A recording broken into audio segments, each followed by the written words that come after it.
సిద్దిపేట జిల్లా గజ్వేల్ ప్రజ్ఞాపూర్ మున్సిపాలిటీ పరిధిలోని 2వ వార్డులో కాంగ్రెస్ పార్టీ అభ్యర్థి షహనాజ్ సమీర్ కు మద్దతుగా ఇంటింటి ప్రచారంలో పాల్గొని సాయిబాబా మాట్లాడారు. 2 సార్లు అధికారంలోకి వచ్చిన బీఆర్ఎస్ ప్రభుత్వం నియోజకవర్గ ప్రజల ప్రాథమిక సమస్యలను పరిష్కరించడంలో విఫలమైందన్నారు. గ్రామాలు, పట్టణాల్లో తాగునీరు, డ్రైనేజీ, రోడ్ల సమస్యలు అలాగే ఉన్నాయని ఆరోపించారు. యువతకు ఉద్యోగాల భర్తీ విషయంలో స్పష్టత లేకపోవడం వల్ల నిరాశ నెలకొందన్నారు. ప్రచార హంగామా తప్ప ప్రజలకు ఉపయోగపడే పనులు కనిపించలేదన్నారు.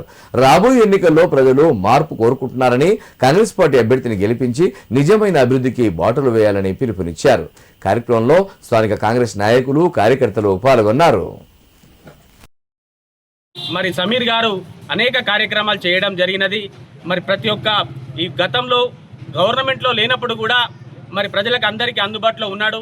ఇప్పుడు కాంగ్రెస్ గవర్నమెంట్ మరి భవిష్యత్తులో రాబోయే 5 సంవత్సరాల కాలంలో మరి కౌన్సిలర్గా పనిచేస్తూ మరి వాటి యొక్క అభివృద్ధిని మరి ముందంజలో ఉంచుతాడని చెప్పి మీరందరూ అఖండ విజయాన్ని చేకూరుస్తారని ఆశిస్తూ భవిష్యత్తులో కూడా రేషన్ కార్డుల విషయంలో కావచ్చు, మరి పెన్షన్ విషయంలో కావచ్చు, మరి ఈ ప్రభుత్వం ఉన్నది కాబట్టి అందరికీ అందుబాటులో తీసుకురావడం జరుగుతుంది.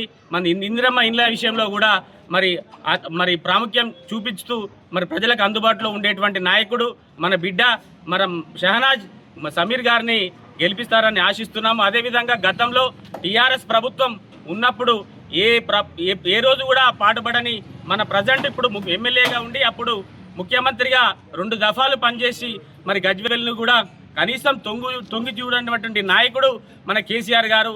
మరి మన అభివృద్ధి కుంటుపడ్డదంటే కేసీఆర్ గారి వల్లనే.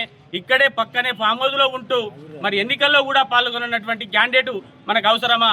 అందుబాటులో ఉన్నటువంటి మన నరసన్న అభ్యర్థి బలపరిచినటువంటి షహనాజ్ మరి సమీర్ గారిని బలపరిచి మన యొక్క వార్డు అభివృద్ధికి పాటుపడతారని కోరుకుంటూ